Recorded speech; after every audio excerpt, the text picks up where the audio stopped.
তোমরা তো ভিডিও দেখতে দেখতে জেনেই গেছো যে আমার প্রিয় রান্না হলো পাঁচমিশালি সবজির ঝোল।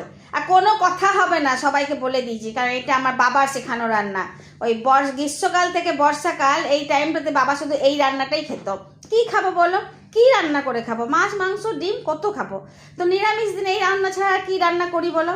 তাই কাঁচকলা, না শুধু কাঁচকলা দিইনি, ঝিঙ্গে, পটল, বেগুন, কচু, সোয়াবিন বেশ ভালো করে ভেজে ধনে গুঁড়ো, জিরে গুঁড়ো, হলুদ, পরিমাণ মতো নুন, চিনি দিয়ে 2-4 বার নেড়ে জল ঢেলে দিয়েছিলাম ফুটতে দেবার জন্য।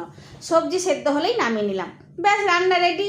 খুশি হয়ে বলতে যেই এলাম যে রান্না হয়ে গেছে, এবার তাহলে খেতে বসি, অমনি মা কেঁদে কেঁদে বলে উঠলো, বিলুটার স্কুল ছুটি আর রোজই তো সেই গা ঝাড়া রান্না, পাঁচমিশালি সবজির ঝোল। মায়ের মুখ দেখানি দেখে বিলুও বলে উঠলো মুখটি বেজার করে, মা নিরামিষ বলে কি একটু পাঁপড়ের তরকারিও তো করতে পারতে। তখন বুদ্ধি খাটিয়ে 3-4টে পাঁপড় ভেজে এই তরকারিতেই দিয়ে দিলাম, আর অমনি এর স্বাদ ঘুরে গেল। সত্যি বিলুর জন্য আজকে আমারও একটা অসাধারণ রান্না খাওয়া হলো। কিন্তু বিলুকেও আমিও চমকে দিলাম যখন বললাম, বিলু খেতে বস, আজকে হিমসাগর আম দিয়ে ভাত মেখে খাওয়াবো। অমনি বিলু সেই বলে উঠলো সেই ইংলিশ মিডিয়ামের কথা, লিলি লিলি মা আম।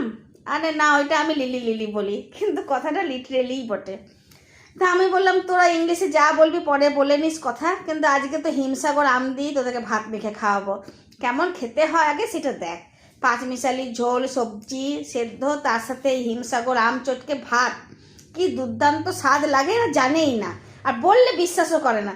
রাত দিন চাও, মোমো আর ওই চিলি চিকেন, কি যে ঢুকেছে মাথায়। সত্যি দেখো থালাগুলো একদম পরিষ্কার, একটুও কিছু বেঁচে নেই।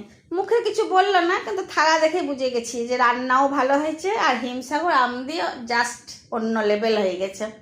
তো তোমাদেরও যদি মাঝে মধ্যে মনে হয় যে এরকম করে খাই সবজির ঝোল আর তার সাথে আম মেখে, তো খেতেই পারো। ভালো লাগলে সাবস্ক্রাইব করবে। ধন্যবাদ।